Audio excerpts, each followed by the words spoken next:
하나님께서 오늘 우리에게 주시는 말씀은 누가복음 14장 7절에서 14절까지의 말씀입니다. 하나님의 말씀을 받들어 읽겠습니다. 청함을 받은 사람들이 높은 자리 택함을 보시고 그들에게 비유로 말씀하여 이르시되, 내가 누구에게나 혼인잔치에 청함을 받았을 때에 높은 자리에 앉지 말라. 그렇지 않으면 너보다 더 높은 사람이 청함을 받은 경우에 너와 그를 청한 자가 와서 너더러 이 사람에게 자리를 내주라 하리니 그때 내가 부끄러워 끝자리로 가게 되리라. 청함을 받았을 때 차라리 가서 끝자리에 앉으라. 그러면 너를 청한 자가 와서 너더러 벗이어 올라 앉으라 하리니 그때야 함께 앉은 모든 사람 앞에서 영광이 있으리라. 무릇 자기를 높이는 자는 낮아지고 자기를 낮추는 자는 높아지리라. 또 자기를 청한 자에게 이르시되, 내가 점심이나 저녁이나 베풀거든 벗이나 형제나 친척이나 부한 이웃을 청하지 말라. 두렵건대 그 사람들이 너를 도로 청하여 너에게 가품이 될까 하노라.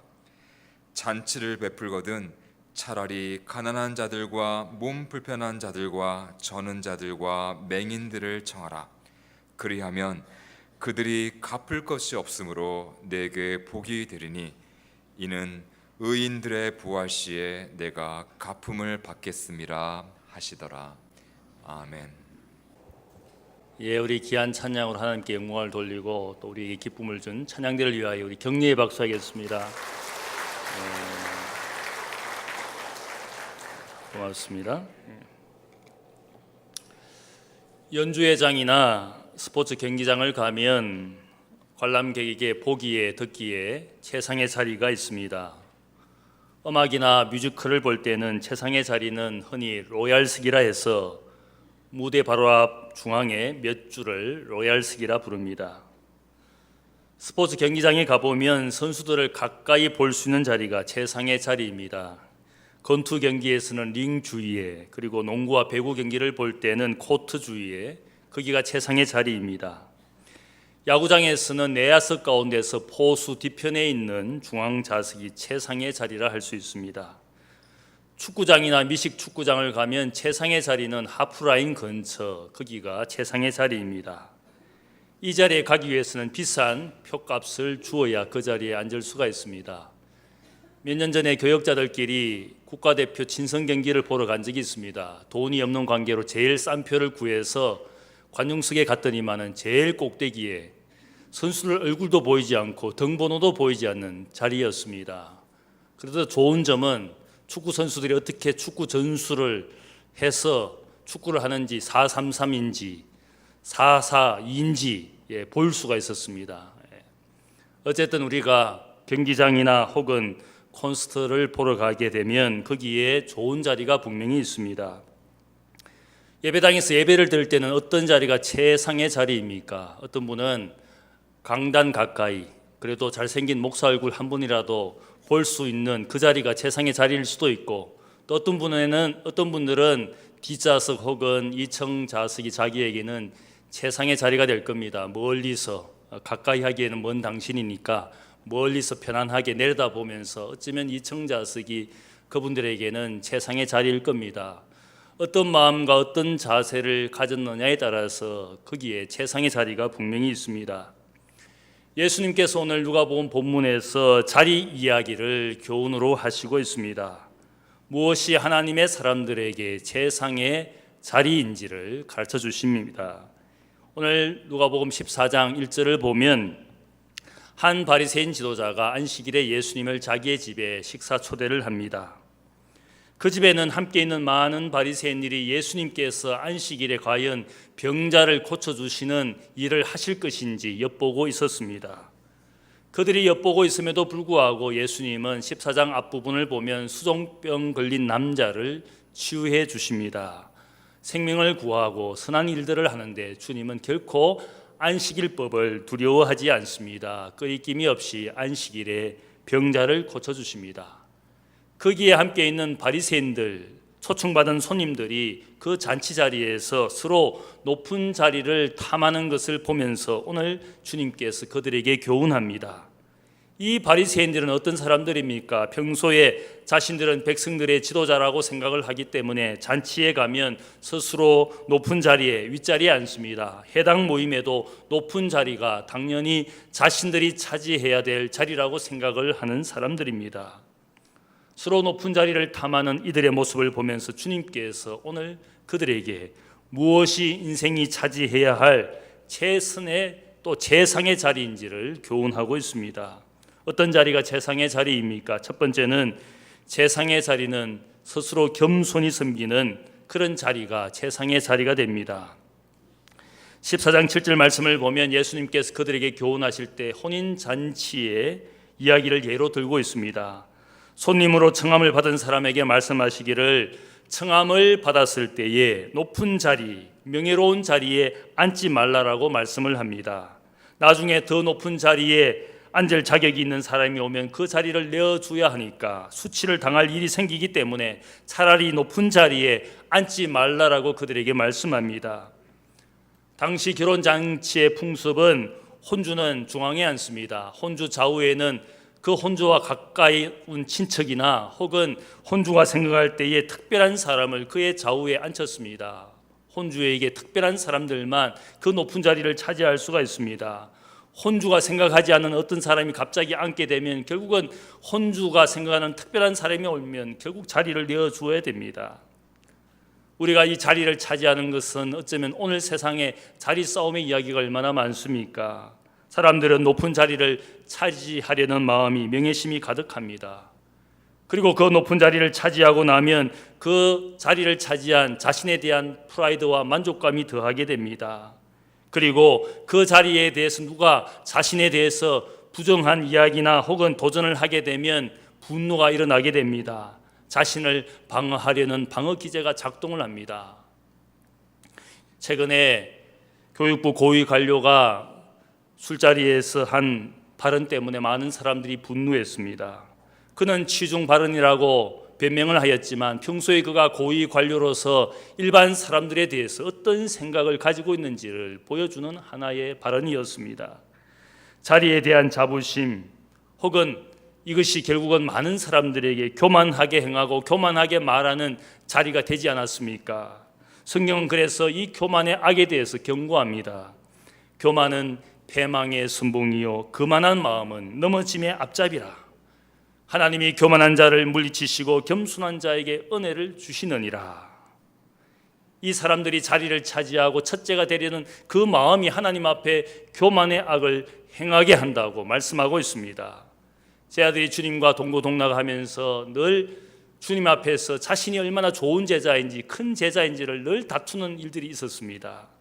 주님과의 마지막 밤에도 누가 주님 앞에서 더 큰 제자인지 더 충성스러운 제자인지를 논쟁을 벌이고 있었습니다. 심지어 제자 베드로는 주님이 죽는 자리에 가실지라도 내가 주님을 결코 버릴 일이 없을 겁니다. 자기가 얼마나 큰 제자인지 신실하고 충성스러운 제자인지를 주님 앞에 자랑했습니다. 늘 제자들 사이에서 그런 이야기가 오고 갔습니다.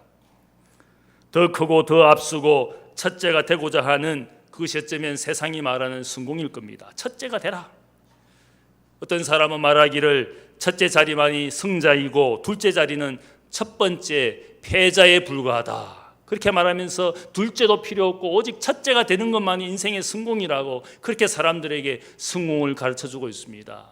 그래서 올림픽 대회에서 은메달을 딴 사람이 동메달을 딴 사람보다 만족감이 덜하다고 합니다. 왜냐하면 내가 조금만 더 잘했으면 금메달을 딸 수 있었는데 그 안타까움 때문에 만족감이 덜하다고 그럽니다. 반면에 동메달을 딴 사람은 내가 이 동메달이라도 딸 수 있어서 얼마나 좋은지 행복한지 행복감이 더하다고 말합니다.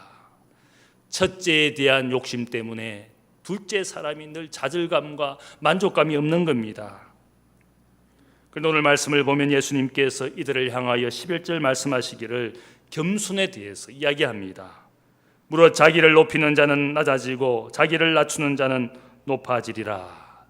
첫째가 되기를 늘 다투는 이 제자들을 향하여 주님께서 어떻게 하십니까? 마지막 밤에 여전히 다투고 있는, 자리 싸움하고 있는 그 제자들을 향하여 주님께서 본을 보여주는데, 자기가 스스로 자기를 낮추고 섬기는 자가 오히려 첫째가 되는 것이다. 그러시면서 주님 보여주신 모습이 무엇입니까? 세숫대야에 물을 대고 허리에 수건을 두르시고 제자들의 발을 씻겨주셨습니다. 내가 너희들의 주와 승생이지만 스스로 종이 되어서 너희들을 주인처럼 내가 발을 씻겨주고 있다. 너희도 서로 발을 씻기는 사람이 되라. 그러시면서 하신 말씀이 무엇입니까? 누구든지 어뜸이 되고자 하는 자, 첫째가 되고자 하는 자는 모든 사람의 종이 되어야 하리라. 인자가 온 것은 섬김을 받으려 함이 아니라 도리어 섬기려 하고 자기의 목숨을 많은 사람들의 대속물로 주려 함이니라. 주님께서 이 땅에 오신 것은 섬김을 받는 것이 아니라 섬기는 종이 되고 심지어 자기 목숨까지 희생하시고자 하시는 종이 되는 삶, 낮아지는 삶, 희생하는 삶을 주님께서 자신의 삶으로 이야기하셨습니다. 최상의 자리를 탐하고 그것 때문에 교만하게 된 사람들이 얼마나 우리 사회에, 사람들에게 우리 사회에 해를 끼치고 있습니까? 지위와 권력과 부를 가지고 오히려 사람들에게 악을 끼치는 사람들이 늘 뉴스에 등장하지 않습니까? 주님께서 오늘 말씀하시는 것은 진정한 최상의 자리는 겸손히 섬기는 자라는 사실을 이야기합니다. 세상이 성공이라고 말하는 첫째가 되는 그런 세상 문화를 말씀하시지 않고 오히려 세상의 문화를 거스리는 카운트 컬처럴 가치를 우리에게 이야기합니다. 그 말씀의 가장 유명한 말씀이 마태복음 5장에 가르쳐주시는 팔복의 말씀입니다.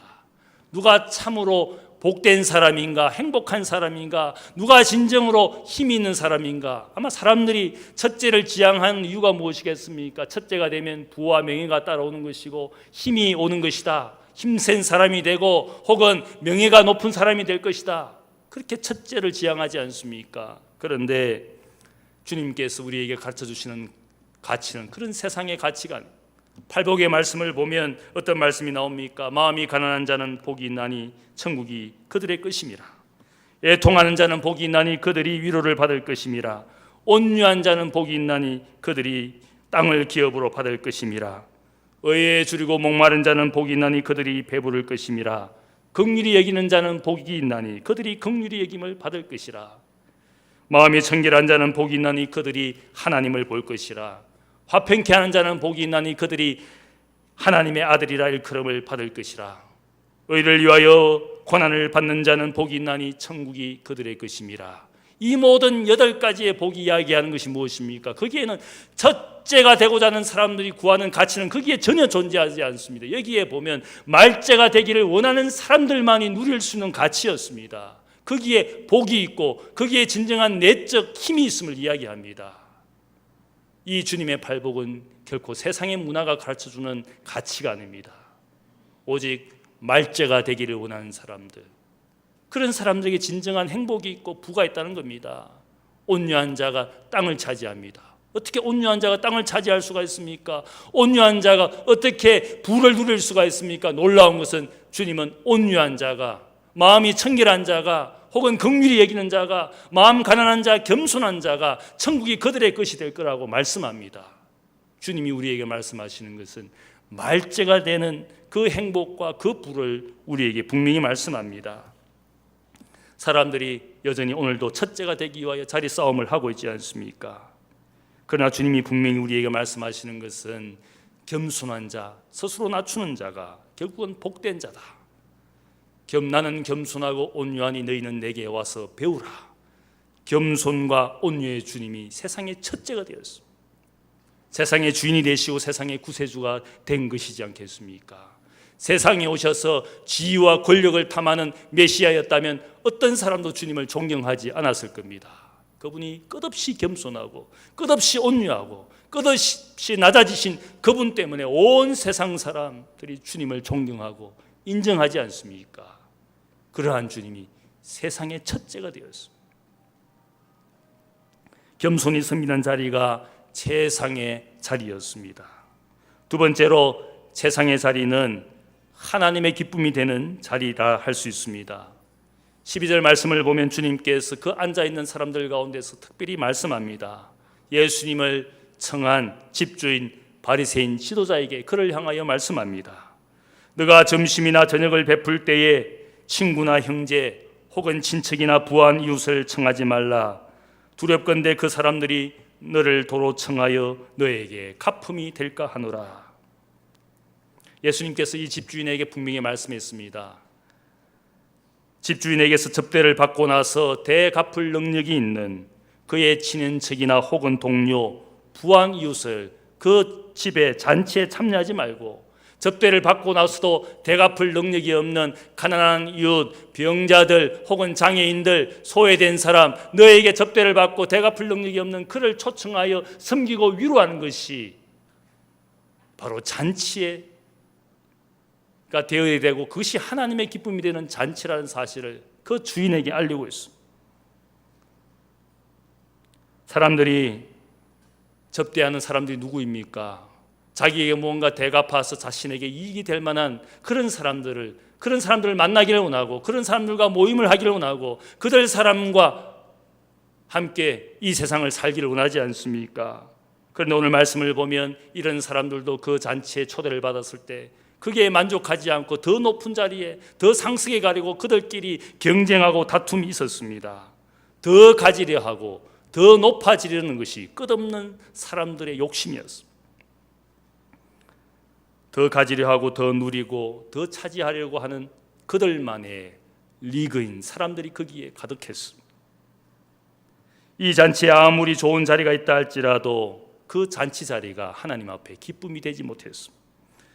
서로 아웅다웅하고 자리 싸움하고 서로 나누어 먹기를 끝없이 탐하는 그 잔치 자체가 하나님 앞에 전혀 값어치 없는 자리라는 겁니다. 내가 함께하는 사람들, 내가 즐겨가는 모임, 혹은 내가 즐겨하는 어떤 것이 하나님의 뜻과 기쁨이 되지 못한다면 그곳에 있는 모든 자리가 다 위험하다는 뜻입니다. 그 자리에서 내가 아웅다웅해봐야 그 잔치에 하는 그 모든 모임 자체가 하나님의 기쁨과 뜻이 되지 못할 때, 거기에 어떤 자리라도 좋은 자리, 최선의 자리가 아니라 그 모든 자리가 하나님 앞에 위험하다는 것입니다. 여러분은 어떤 잔치에 가고 있습니까? 어떤 모임에 가고 있습니까? 어떤 것을 즐겨하고 있습니까? 그 자리에서 아웅다웅해봐야 그 모든 모임이 하나님 앞에 기쁨이 되지 못합니다. 내가 앉은 자리가 최상의 자리가 되기 위해서는 먼저 하나님 앞에 내가 있는 우리의 잔치가 하나님의 기쁨이 되는 잔치가 되어야 된다는 것입니다. 거기에 바리새인들만 혹은 지위와 부가 있는 사람들만 모여서 자기들의 위로와 자기 만족을 위해서 함께하는 모임이라면 그 자리는 모든 자리가 위험합니다. 그 잔치를 하나님이 긍휼히 여기시는 사람과 이웃들을 초청해서 그들을 위하고 그들을 섬기는 잔치가 된다면 하나님이 기뻐하시는 잔치가 되는 겁니다. 그런 자리에 내가 있는 것이 복이 되는 겁니다. 하나님의 기쁨이 되지 못하는 그 모임에 내가 아무리 높은 자리를 탐해봐야 그 모든 것이 위험한 겁니다. 대갚을 능력이 없는 그런 이웃들을 초청하여 만든 잔치, 거기에서 내가 긍휼을 베푼다면, 혹 그들이 나에게 대갚을 어떤 것도 돌려주지 못한다 할지라도 오늘 말씀을 보면 그들이 대갚지 못하지만 하나님이 갚아주실 것이다. 그리하면 그들이 갚을 것이 없으므로 너에게 복이 되리니 이는 의인들의 부활 시에 하나님이 너에게 갚으시리라. 오늘 우리는 한국 사회가 접대 문화로 만연되어 있지 않습니까? 누군가를 잘 접대해서 그로부터 무엇인가를 얻어내기 위해서 온 세상 사람들이 노력하고 있습니다. 술과 여자로 접대하고 골프로 접대합니다. 온갖 명목으로 접대를 하고 무엇인가를 그들로부터 얻어내려고 하지 않습니까? 거기에 수많은 공무원들과 회사가 관련되어 있고 도덕성과 청렴함이 요구되는 주위의 사람들이 거기에 관련되어 있지 않습니까?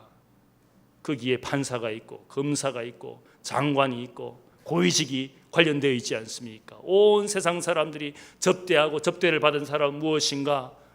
거기에 대한 대가로 무엇을 제공합니다. 아무리 자리가 좋고 지위와 부가 있더라도, 아무리 멋지고 화려한 곳이라 할지라도 하나님이 기뻐하시지 않는 그곳에 최선의 자리도 하나님 앞에 더욱 위험한 것입니다. 하나님이 기뻐하시는 모임과 하나님이 기뻐하시는 잔치를 만들고 내가 거기에 있을 때 그 자리가 나에게 복이 되는 겁니다. 어려운 이웃을 우리의 잔치에 초청하고 그들을 섬기는 것이 내 인생이 차지하고 누릴 최선의 자리라는 사실을 주님께서 말씀하고 있습니다. 화려하게 그리고 사치스럽게 사는 사람들과 함께 놀고 먹다 보면 세상을 바라보는 시야가 왜곡될 수 있습니다. 세상이 마치 풍요로워져서 내가 당연히 그런 사람들과 어울리며 누리는 그것이 당연하다고 생각하는 그 순간부터 하나님 앞에 악이 되는 것입니다. 세상은 절대로 그렇지 않습니다. 90% 이상의 사람들이 가난합니다. 새끼를 걱정하며 살고 있습니다. 그것이 세상입니다. 화려하고 사치스러운 사람들과 함께 놀고 먹다 보면 우리의 인생이 점점 더 불행의 길로 빠져들어가게 되는 것입니다. 그래서 어렵고 힘든 삶을 사는 사람들, 그들의 환경과 형편을 내가 공감하며 나눌 줄 알아야 됩니다. 그럴 때 나의 마음이 가난해지고 낮아지는 겁니다. 세상의 실제를 체험하며 살아가는 겁니다. 첫째가 되고자 하는 그들과 늘 함께 있다 보면 주님의 가치와는 전혀 상관없는 삶을 살 수밖에 없습니다. 자신만 알고 사는 인생의 자리에서 이웃의 존재를 받아들일 줄 알아야 됩니다. 그들을 섬기는 것이 내 인생의 자리를 최상의 자리로, 가난한 이웃이 바로 우리를 하나님 앞으로 인도할 겁니다.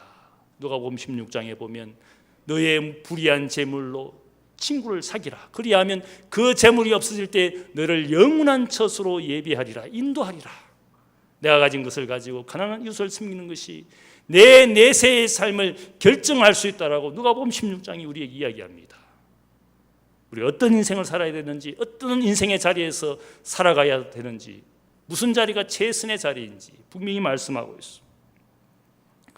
세 번째로 최상의 자리는 주님이 앉은 자리입니다. 마가복음 10장을 보면 제자 야고보와 요한 이 두 형제가 주님을 찾아와서 주님이 영광 받으시는 자리에 자신이 그 자리 좌우편에 앉게 해달라고 영광의 자리를 요구했습니다. 첫째가 되기를 원했습니다. 이 형제들을 향하여 주님이 대답합니다. 나의 좌우편에 앉는 것은 내가 줄 것이 아니라 누구를 위하여 준비되었든지 그들이 받을 것이니라.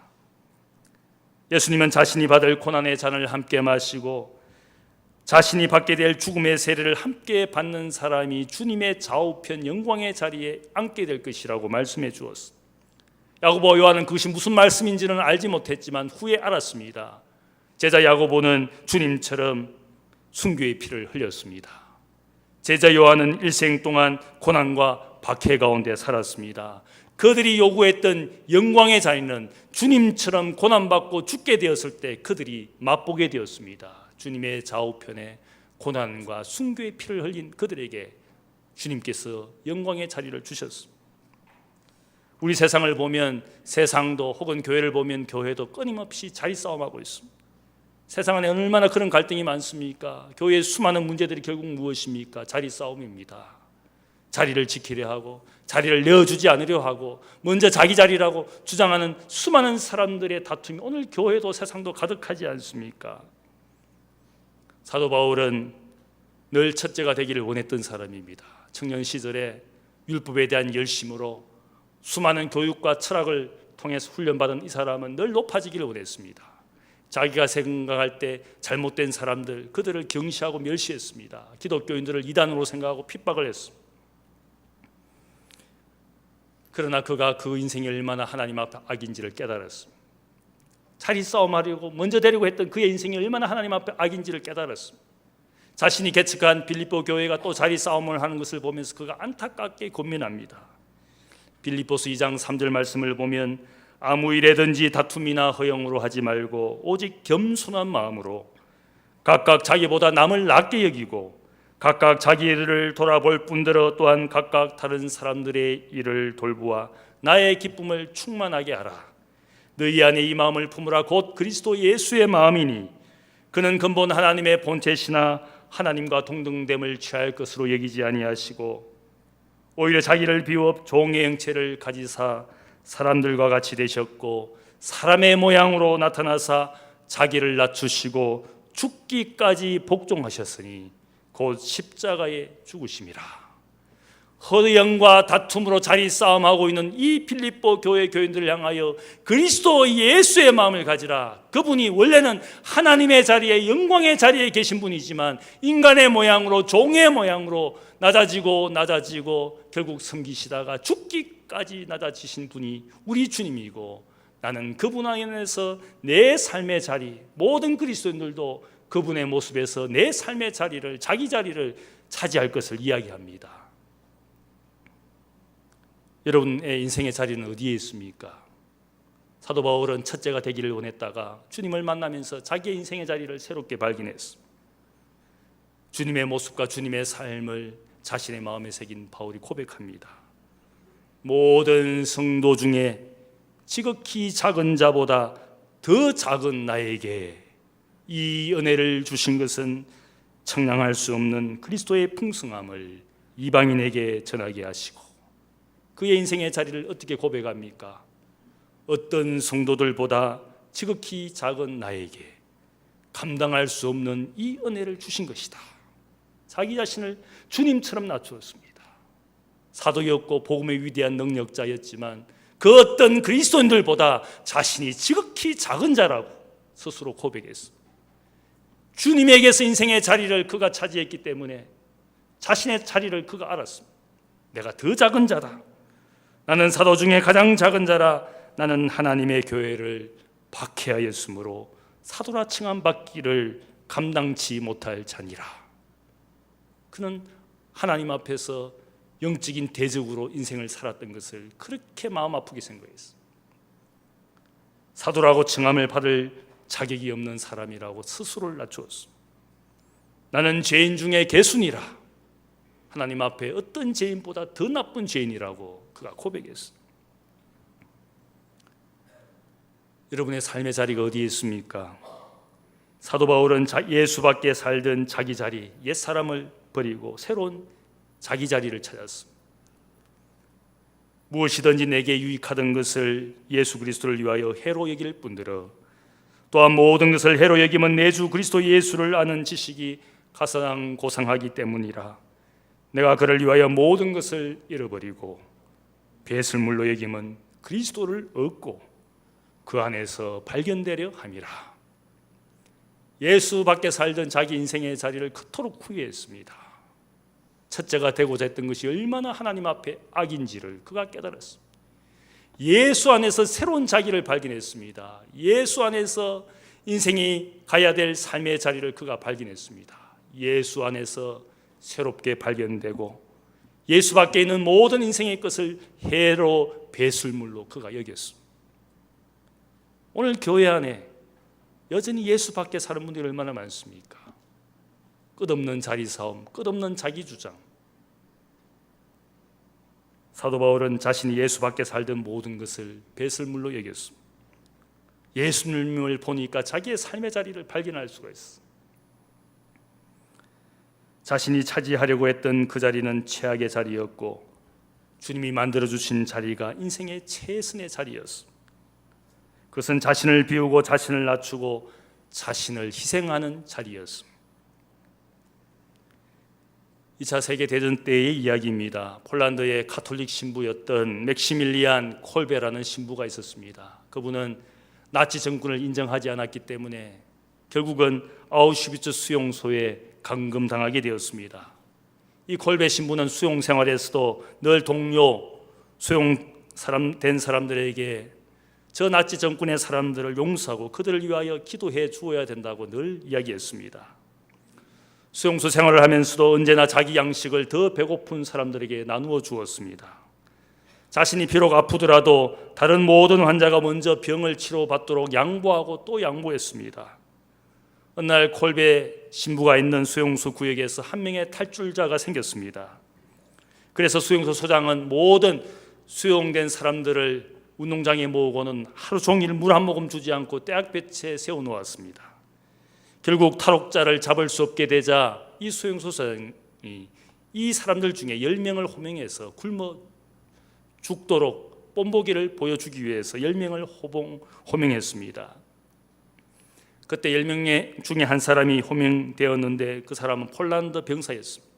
이 사람은 자신이 호명당하자 그 소장에게 자신이 죽으면 자신의 모든 가족들도 자신 없으면 살 수 없으니까 제발 살려달라고 소장에게 애원을 했습니다. 그 모습을 지켜보던 콜베 신부가 자신이 그를 대신해서 대신 죽겠다고 10명 중에 자기를 넣어달라고 요청을 했습니다. 소장은 그의 청을 받아들이고 다른 사람들과 함께 10명을 굶어 죽도록 특별 수용소에 감금을 했습니다. 수십 일이 지났을 때에 그 중에 제수들이 결국은 죽기 시작했습니다. 굶주림 가운데 죽기 시작했습니다. 그런데 놀라운 것은 콜베와 이 제수들은 그 굶주림 가운데서도 기도하고 찬양하는 모습을 계속 보여주었습니다. 오래도록 콜베 신부와 3명의 제수들이 죽지 않자 결국은 수용소는 1941년 8월 14일 독극물 주사를 놓아서 그들을 처형했습니다. 콜베 신부는 한 사람을 대신하여 스스로 희생하였습니다. 박해자를 용서하면서 마지막까지 그는 기도하였습니다. 그의 이야기는 수용소에서 살아남은 사람들을 통하여 온 세상에 그의 이야기가 전해졌습니다. 이 콜베 신부는 어떤 사람이겠습니까? 모든 사람들을 대신하여 십자가에 죽으신 주님에게서 자기의 인생의 자리를 발견했습니다. 기꺼이 남을 대신하여 희생함으로 콜베 신부는 주님처럼 고난의 잔을 마시고 주님처럼 희생의 세례를 받았습니다.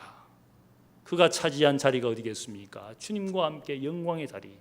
나처럼 고난의 잔을 마시고 나처럼 죽음의 세례를 받는 사람이 이 영광의 자리를 차지할 것이라고 주님께서 제자들에게 말씀하신 것처럼 이 콜베 신부는 주님에게서 자신이 가야 될, 자신이 차지해야 될 인생의 자리를 발견했습니다. 내가 인생에서 좋아하고 차지하고 있는 자리가 어쩌면 내 영혼의 현주소일 겁니다. 아무리 자리가 좋아도 그 자리에서 교만하면 그 자리는 내게 불행한 자리가 되는 것입니다. 아무리 세상에서 말쓰기를 할지라도 하나님 앞에 겸손한 자리가 되면 그 자리는 영광의 자리가 될 것입니다. 내 자리가 아무리 좋아도 내가 있는 곳, 내가 함께하는 사람들이 하나님의 기쁨이 되지 못한다면 내가 앉아있는 어떤 자리도 하나님 앞에 위험한 자리가 될 겁니다. 가장 안전하고 가장 복되고 가장 영광스러운 자리가 어디겠습니까? 주님이 앉아 계신 자리입니다. 주님에게서 내 삶의 자리를 마련한 사람, 그 자리가 복된 것인 줄로 믿습니다. 여러분은 어떤 자리에 지금 앉아 있습니까? 어떤 마음으로 지금 예배당의 자리를 차지하고 있습니까? 여러분의 마음과 여러분의 태도에 모든 것이 우리의 자리를 차지하는 그 모양을 보면서 다 보여지고 있습니다. 주님 곳에 여러분이 있기를 축복합니다. 주님 가신 곳에 여러분이 가시기를 축복합니다. 주님이 함께하고 있는 그 이웃들의 여러분이 자리를 차지하고 하나님 앞에 복된 자리, 복된 잔치를 늘 만들어 가시는 여러분의 삶이 되시기를 축복합니다. 기도하겠습니다. 사랑의 아버지 하나님, 감사합니다. 세상에 늘 첫째만을 원하고 성공만을 원했던 인생, 그 인생의 자리가 얼마나 위험한지 주님 앞에 고백합니다. 우리에게 8가지의 복을 말씀하시며 세상에 섬기고 스스로 겸손해지는 그 자리가 얼마나 복된 것인지, 얼마나 부유한 것인지 우리에게 가르쳐주시는 주님의 삶에서 우리의 인생의 자리를, 자기 자리를 발견하기를 원합니다. 내가 누구를 좋아하고 누구와 함께하는지, 어떤 모임을 좋아하는지, 하나님, 거기에 내 영혼의 주소가 있습니다. 하나님, 나를 깨우쳐 주시고 주님과 함께 살아가는 인생의 자리가 되게 하여 주옵소서.